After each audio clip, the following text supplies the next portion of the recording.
joined with Allyson Anderson Book, who's the Chief Sustainability Officer at Baker Hughes. Thank you for coming today. Thanks for hosting. I like this live format. Yeah, this is fun. So Baker Hughes is an energy technology company. Can you tell me more about what that means and what solutions you offer customers? You know, we're a company that is pretty old. We've been many things over the years, but we've always been affiliated with the energy sector. We make technology that helps produce energy. It also helps to power parts of the world, different parts of the energy ecosystem. We also have non-destructive testing, which is my favorite, that people forget that we have. So if you have an object that you want to look inside and not cut it up to see if it's working, we sell that kind of equipment too. We have a large industrial asset management business, and so a lot of the equipment and monitoring that people need to see that their machines are running efficiently, that's brought to consumers by Baker Hughes.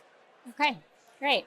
So we're at Greenbiz 25. Of course, a huge theme here is decarbonizing. So tell me, what challenges do Baker Hughes customers face when they are trying to hit decarbonization goals? Well, right now, I think it's the headwinds of the changes geopolitically around the world, right? Because people are trying to determine, what's in it for them in terms of the return on investment. I would say the other aspect is that the regulatory structure for most of our companies, these are really big energy producers, and they might be like a state-owned company, a government company, but then they still have subsidiaries and they might have to comply with CSRD. And so even if they're not publicly traded, we all have this similar kind of reporting challenge. And so the shift of capital from the abatement solution has gone into reporting. And so now we're trying to think about how we can advise our customers on how to report and still spend on the abatement solution itself. Yeah, that's a challenge that we're hearing a lot here. Like for everybody. Everybody. That's the theme of the year, and there's a lot of opportunity there. There is. So Baker Hughes has an annual convening. Thousands of people come from different industries. So I'm curious to hear from you about collaboration. How do you work across industries to push these goals forward? So this year we had a theme called Progress at Scale, and the intention is to show what can be done if we continue to make progress. I heard on the stage here today about the sort of radical, like incrementalism or something I can't remember the exact term.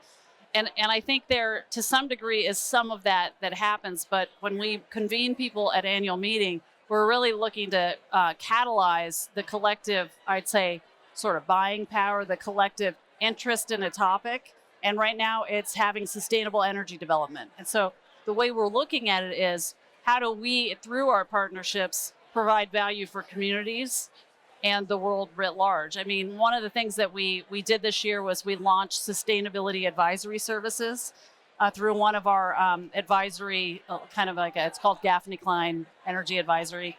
And basically that's looking more on water and energy resources that our customers are dealing with in their active operations. And so that's the first time we've done that, which was pretty exciting. So we're making progress at scale with our customers on a project-by-project basis, which I think is pretty excellent. We heard from the stage that phrase, community is medicine. I love that, and it sounds like that is part of this work. All right, so we're at the beginning of the year. 2025, bright, fresh year. What are like the trends that you're going to be paying attention to throughout 2025? We'll continue to be very realistic about the fact that the world's in different places depending on where you're at geographically. It's important to focus on holding the course. That's something that we actually talked about at our annual meeting, that if you want to make progress at scale towards anything, you actually have to make a strategic choice, place your bets, and go full steam ahead. When we think about that commitment to sustainability, it's good for business, period. Okay? Like, we save money in our abatement journey by making smarter choices that are efficient. We've been able to save money. We're able to provide that value to customers. And so looking at the opportunities where we can continue to progress through the year and show that sustainability is actually a core part of being a responsible business person, right? And at the end, you do it all right, you actually save and make more money, right? We kind of get a little hung up on what things are going to cost more. Is this going to add to the top of the pile? Within our company today, we have not invested anything above what we would have already spent for upgrades And we have a 3-year break-even period. And it pays off.